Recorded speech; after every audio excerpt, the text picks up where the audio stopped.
আচ্ছা, এভাবে আমার মিটারটা যে ৭-৮ মাস ধরে ফাল পারতাছে। তো মিটারের মধ্যে ৬১০ ইউনিট আছে। আজকে ৬-৭ মাস ধরে। তো ৬-৭ মাস ধরে বিগত দিন ধরে মনে করো ০ ইউনিট করে লেখা নিতেছে। আগে বোধহয় আছিল কিছু ইউনিট। তো এখন আরকি ২১০ টাকা করে আজকে ৬-৭ মাস ধরে উঠাইতেছে।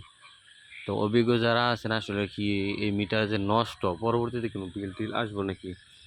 জিনিসটা তো বুঝলাম না। এই আজকে কতদিন যাবৎ ৬-৭ মাস যাবৎ খালি মিটার এইভাবে ফাল পারতেছে আপনারা দেখছেন?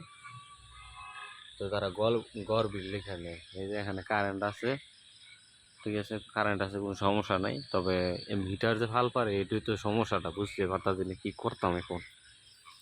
আচ্ছা এখন এই মিটারের অবজেকশন কি আমার দিতে হইব? আমি তো অবজেকশন বিদ্যুৎ অফিসে দেই নাই। আচ্ছা যারা কারেন্ট বিল এখানে তারা বলে এটা তাদের দায়িত্ব।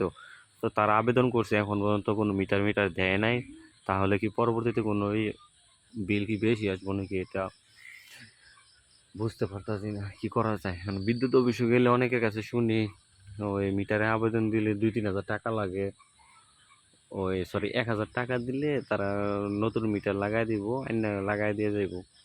তো এখন কি করা যায়? এখন গড় বিল তো মোটামুটি লেখা নিতেছে তারা। যেভাবে ফাল পারতাছে এখন কি করব বুঝতে পারতাছি না। রাত্রের বেলা কারেন্ট আসছে, আগে কারেন্টের ওরকম লোড ছিল না। এখন আগে ১৭২টা মিটার আছিল আমাদের একটা ফরমার দিয়া। ওইখানে আছিল ৩৭.৫ কেভি। পরে ওইটা ফুইটা গেছিল গা, নষ্ট হয়ে গেছিল গা। পরে আমরা এলাকার মানুষ মিল্লা আবেদন করে মোটামুটি এবার ৫০ ওয়াটের মিটার দিছি। এখন আলহামদুলিল্লাহ আগের চেয়ে অনেক ভালোই মিটার কারেন্টের ভোল্টেজ আছে। বর্তমান তো কিছু বাংলাদেশে অনেক লোডিং লোডশেডিং ছিল বিগত দিন। এখন তো বর্ষার সিজন, এখন আলহামদুলিল্লাহ অনেক ভালো। এখন এমন অবস্থায় কি করা যায়? অনেকে অভিজ্ঞ আছেন, আপনারা এই ভিডিওটা দেখার পরে আমাকে একটু জানাবেন। আসলে এটা কি পরিবর্তন করবো নাকি না পরবর্তী মিটারে লাগানোর পরে বিল বেশি আসবো? এটা আমার একটু সবাই জানাবেন।